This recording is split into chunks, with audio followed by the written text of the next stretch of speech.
Connaître le message, c'est excellent.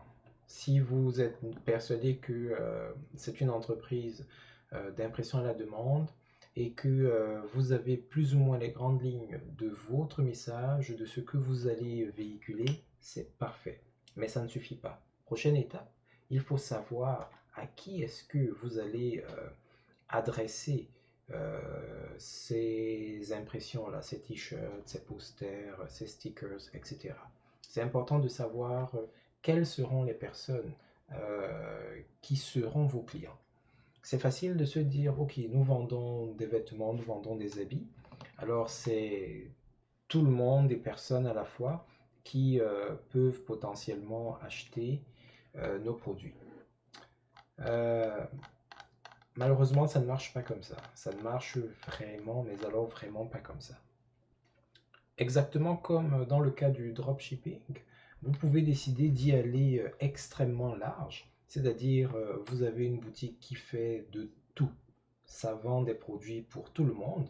Par exemple, ici, ils vendent les t-shirts, les tanks, les hoodies, tout ça là pour les adultes. Ils vendent tout ça pour les enfants. Ils vendent les posters, les oreillers, les sacs. Ils font tout pour tout le monde.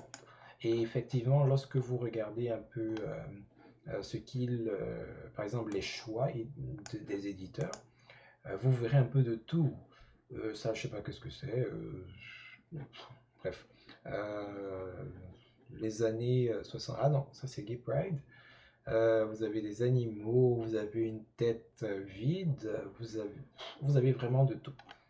Alors il serait très surprenant que l'individu qui aime les canards ici, qu'il soit également fan, ça peut arriver, soit dit en passant, mais la probabilité pour que les individus qui ont acheté ceci achètent aussi tous les autres éléments de cette sélection, ça reste assez rare. Donc ça veut dire que il va falloir,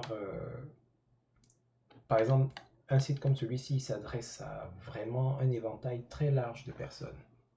C'est possible, ça peut être également votre cas, mais ça a une implication sur votre manière de promouvoir votre boutique, sur votre manière de promouvoir vos différents articles. Ça a une incidence également sur votre budget de communication. Parce que dites-vous bien que quand ils proposent autant de produits, ils ont des communications sur mesure pour une grande partie de ces produits, du moins les principaux. Donc, allez vous aligner avec quelque chose de semblable. C'est important que vous le déterminiez. Donc, à qui seront destinés vos produits? C'est important de connaître plus ou moins où est-ce qu'ils résident, où est-ce qu'ils habitent, parce que, par exemple, Sokawakata, c'est une plateforme francophone. Euh, Ça fait que si les contenus, par exemple, de vos t-shirts, de vos vêtements sont en français, ce serait un peu bizarre que vous fassiez de la publicité, je sais pas moi, par exemple en Angleterre. C'est vrai qu'en Angleterre, il peut y avoir des francophones, il peut également y avoir des francophiles, mais la grosse majorité des personnes vivant en Angleterre, c'est probablement des anglophones et des anglophiles. Il se peut donc que votre communication, même si vous mettez beaucoup d'argent en termes de promotion, que ça ne remporte pas les succès escomptés. Donc il faudra donc vous diriger plutôt vers des cibles francophones. Euh, Si vos t-shirts coûtent à partir de, je sais pas moi, par exemple 75 $, bah c'est pas forcément aux étudiants que vous allez vous adresser parce que les étudiants n'ont pas forcément ce genre d'argent et quand bien même ils ont ce genre d'argent, c'est pas sûr que c'est pour investir par exemple dans un t-shirt.